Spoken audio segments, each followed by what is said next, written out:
Good afternoon, everybody. Uneducated economist here. So I know I repeat myself a lot on this channel. A lot of times I get accused of being a broken record or just saying the same things over and over again.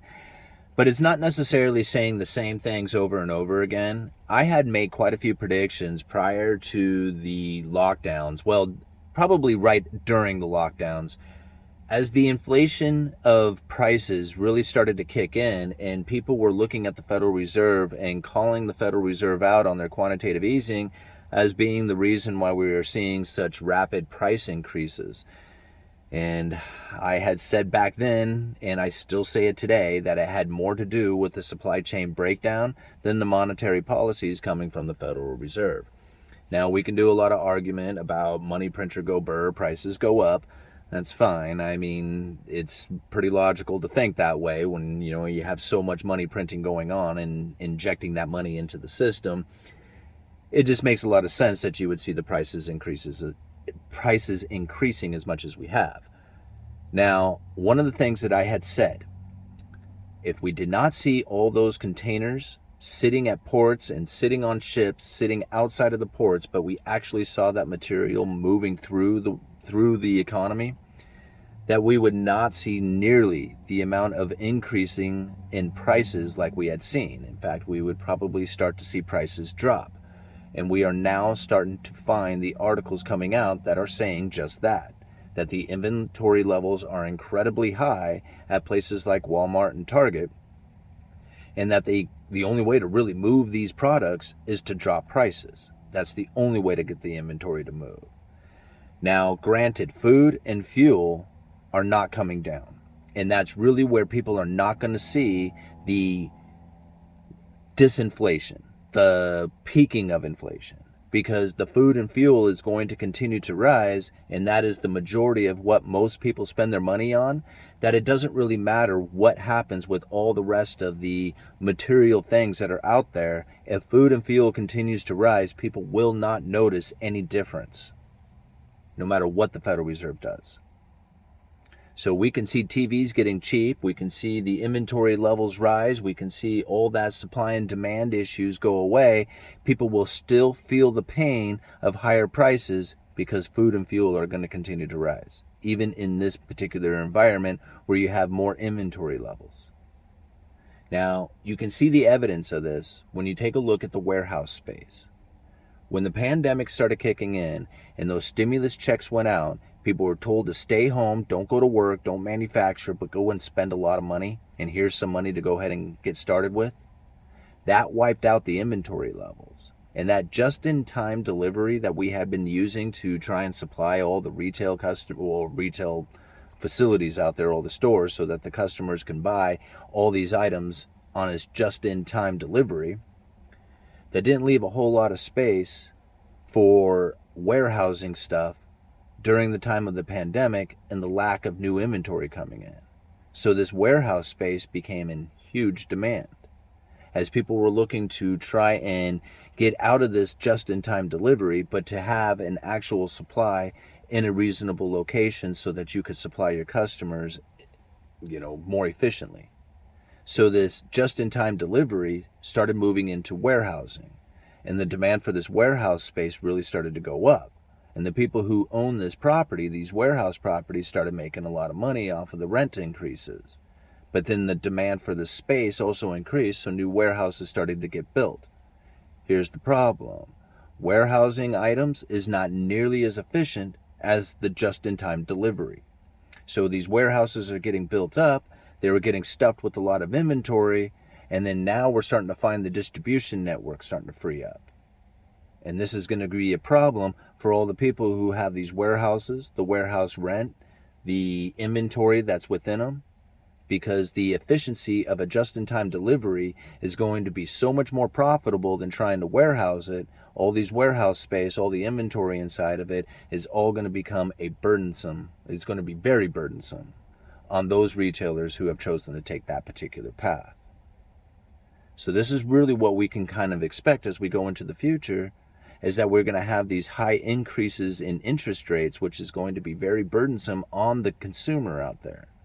And because the warehousing of all these items, because of the overwhelming consumer demand that really was false, right? It wasn't real. It was panic buying and overbuying and being allocated, that created a lot of orders for items out there that simply shouldn't have been. People were over ordering, they were panic ordering, and the manufacturers now are seeing cancellations like you wouldn't believe. Everybody's canceling all those orders. They're like, oh man, I guess I really don't need it anymore now that the overwhelming consumer demand has faded away, because it never really existed in the first place. See, I've experienced something very similar with this. In fact, I think I talked about it the other day on one of my videos. Now, a lot of you know that I work retail at a lumber yard, and very similar thing could kind of happen to me on a small scale, but you can imagine something like this happening on a much grander scale. You can see how this could really be a false impression on how much is going on in the economy, how much business is taking place, how much demand for it, and then realizing that it's all just completely imaginary and created out of like a false sense of like being deprived. I'm not sure how else to kind of explain it. So here I had a customer call me up. I work at a lumber yard. He was looking for particular beams. Now, he had called all the other lumber yards in the area and nobody had them. So he placed an order with me. He says, yes, please go ahead and order me these beams. I can't find them. Well, he had also ordered from the other lumber yards the exact same beams. And the first lumber yard to get the beams in would get his order, and he would just cancel from the rest of them. So now we as stores started buying these beams. Even though we didn't want them, we thought we were going to sell them to a customer. And then it turns out once the beams came in that the customer canceled them, didn't want them. Well, that's what ends up happening on a lot of these orders out there. Now, granted, when it comes to special order beams, like there's ways that I can kind of keep it from happening. Like if it's a special order beam, you take deposits, then you charge restock fees so that certain things like this don't happen.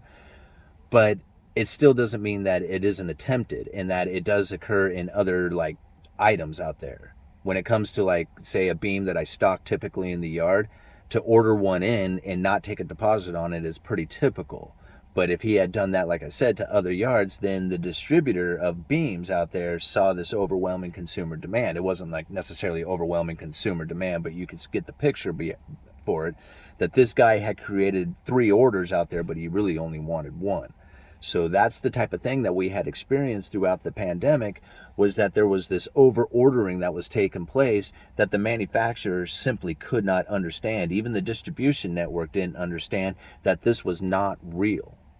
And so this overwhelming consumer demand put in this idea that there was this red hot economy, this red hot like demand happening, but it was completely false. It didn't exist.